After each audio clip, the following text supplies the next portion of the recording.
News, सच जरूरी है।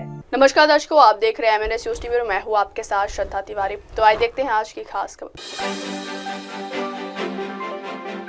Kolkata हाजीकर case में आज फैसला। तेजी से गर्म हो रही दुनिया, WMO चीफ बोले चरम मौसम की घटनाओं का फोरकास्ट। देश का पहला प्राइवेट सैटेलाइट पिक्सेल लॉन्च किया। तो आइए देखते हैं खबरें विस्तार से। कोलकाता हाजीकर केस में आज फैसला। पश्चिम बंगाल के कोलकाता में हाजीकर मेडिकल कॉलेज के मामले में आज फैसला सुनाया जाएगा। केंद्रीय जांच ब्यूरो को उम्मीद है कि आज कोर्ट में मुख्य आरोपी संजय राय को दोषी ठहराया जा सकता है।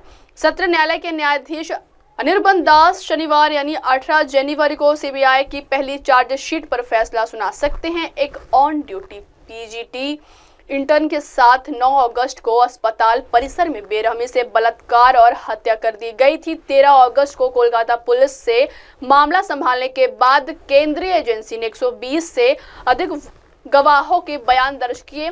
66 दिनों तक इस केस में कैमरा ट्रायल चला। CBI के वकील ने संजय रॉय को इस घटना के अपराधी साबित करने के लिए जैविक साक्ष्य भी पेश किए, जिनमें DNA नमूने विसरा आदि शामिल। इस घटना के मामले में सुप्रीम कोर्ट ने स्वतः संज्ञान लेकर देश के डॉक्टरों की सुरक्षा के लिए चिंता जाहिर की, जिसके बाद देश भर के डॉक्टरों की सुरक्षा की खाई को पाटने के लिए राष्ट्रीय टास्क फोर्स का गठन किया गया। अगली खबर, तेजी से गर्म हो रही दुनिया, WMO चीफ बोले चरम मौसम की घटनाओं का फोरकास्ट मुश्किल। विश्व मौसम विज्ञान संगठन के प्रमुख सेलेस्ट साउलो ने शुक्रवार को कहा कि दुनिया भर में लंबे समय तक जोखिम पैदा करने वाली मौसम की घटनाएं तेजी से गर्म हो रही हैं, दुनिया में अधिक तीव्र होती जा रही है और साइंटिफिक प्रोग्रेस के बावजूद इनका पुनर्निर्माण लगाना कठिन होता जा रहा। उन्होंने लॉस एंजलिस में जंगल में लगी आग जैसी विशिष्ट घटनाओं का संबंध जलवायु परिवर्तन से होने से इनकार कर दिया। उन्होंने कहा कि उनमें जलवायु परिवर्तन से सीधे जुड़े कई तत्व शामिल हैं। सेलेस्टे साउली ने कहा कि WMO और दुनिया भर की सरकारें पूर्वानुमान की गुणवत्ता में सुधार के लिए अपना सर्वश्रेष्ठ प्रयास कर रही हैं, लेकिन बढ़ते तापमान की अभूतपूर्व दर को देखते हुए ये प्रयास पर्याप्त नहीं है। साउलो WMO प्रमुख का पद संभालने वाली पहली महिला है। उन्होंने कहा कि अब हमारे पास बेहतर पूर्वानुमान है और कई उदाहरण दिखाते हैं कि कैसे शुरुआती चेतावनियों ने जीवन और संपत्ति को बचाया, लेकिन चरम घटनाएं इतनी तीव्र और असामान्य होती जा रही है कि उनका पूर्वानुमान व्यक्त करना अधिक चुनौतीपूर्ण है।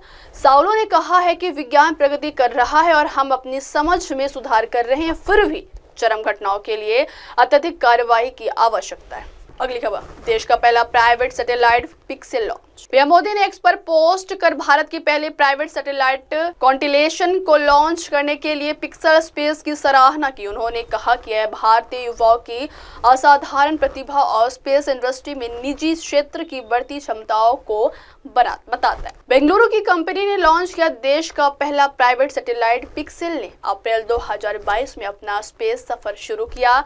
बेंगलुरु की एक स्पेस स्टार्टअप कंपनी पिक्सेल ने बुधवार को देश का पहला निजी इमेजिंग सैटेलाइट कॉन्स्टेलेशन लॉन्च किया। इस कॉन्स्टेलेशन को अमेरिका के कैलिफोर्निया के वेंडेनबर्ग स्पेस फोर्स बेस से एलन मस्क की कंपनी स्पेस एक्स के फॉल्कन 9 रॉकेट के जरिए लॉन्च किया। फायरफ्लाई कॉन्स्टेलेशन के 3 सैटेलाइट्स को पृथ्वी के ऑर्बिट में 550 किलोमीटर नीचे स्थापित किया गया है।